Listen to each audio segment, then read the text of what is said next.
Saving Edward. It was summertime on the island of Sodor. All the engines were working hard, carrying goods and passengers. They cheerfully chuffed up and down the lines.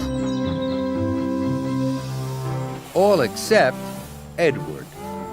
Edward was worried. He wheezed as he puffed, and steam hissed out of his cylinders. One morning, Sir Topham Hatt came to the sheds. He had an important job for Edward. "A special delivery of fruit and vegetables is coming to the docks today," he told him. "I want you to take it to Knapford." "Yes, sir," said Edward, but he was worried about his wheeze. It felt worse today. "Thomas, you ought to go to the docks and shunt Edward's freight cars. After that, you can carry on with your usual jobs." "Yes, sir," said Thomas eagerly.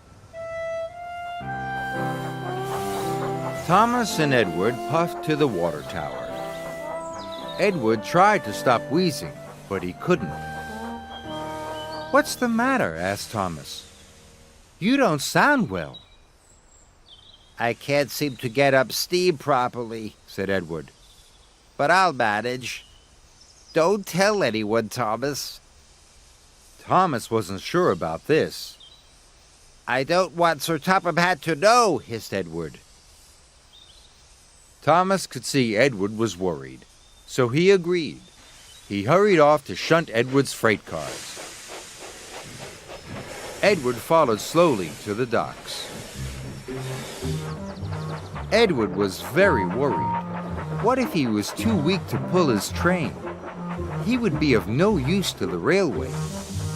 He wouldn't be useful at all. Edward shuddered at the thought. "Must keep going, must keep going," he wheezed fearfully. At the docks, Thomas had shunted Edward's freight cars into place for him. Soon, Edward was coupled up and ready to go. "Go on, Edward, you can do it," called Thomas encouragingly.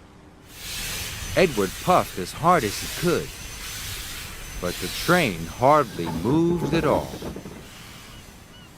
"I'm sorry, Thomas," Edward wheezed miserably. "I'm not a really useful engine anymore. Sir Topham Hatt will have to send me for scrap." Thomas was very upset. He wanted to help Edward. "I'll do my other jobs first," Thomas said.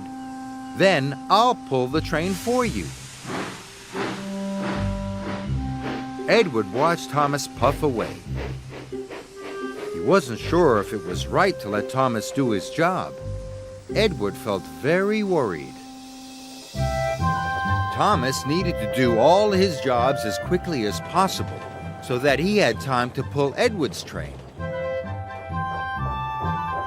Hurry up, he told the troublesome trucks. "What for? What for?" they snapped. "For Edward," puffed Thomas, and he biffed them crossly.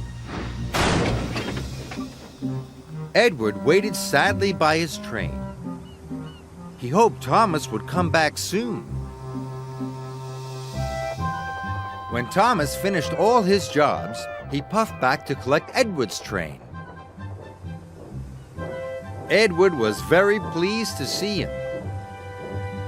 "Don't worry, Edward," puffed Thomas. "I'll have your job done in no time. You go back to Tidmouth and I'll meet you there later." "Thank you, Thomas," wheezed Edward. And Thomas pulled away with a long line of freight cars. Thomas was tired. He had been working all day, and Edward's train was very heavy. But he was determined not to let Edward down. Sir Topham Hatt was talking to Gordon as Thomas puffed in. "Thomas, this train is late," he said crossly. "And why are you pulling it? Where is Edward?" Thomas didn't want to get Edward into trouble. He had to think of an excuse.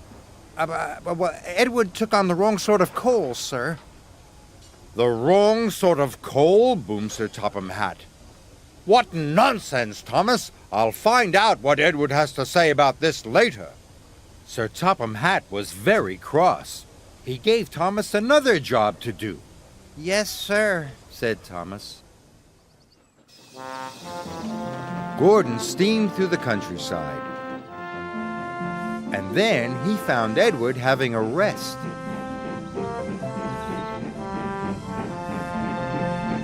What's all this about the wrong sort of coal? Huffed Gordon. Edward looked puzzled. The wrong sort of coal? Gordon told Edward all about Thomas and Sir Topham Hatt. Edward felt very bad. He wanted to put things right. He decided he must go and see Sir Topham Hatt straight away. Edward hissed and wheezed his way to the station. His fire felt feeble.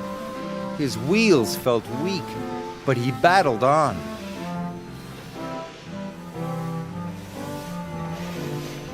At last, Edward puffed into the station.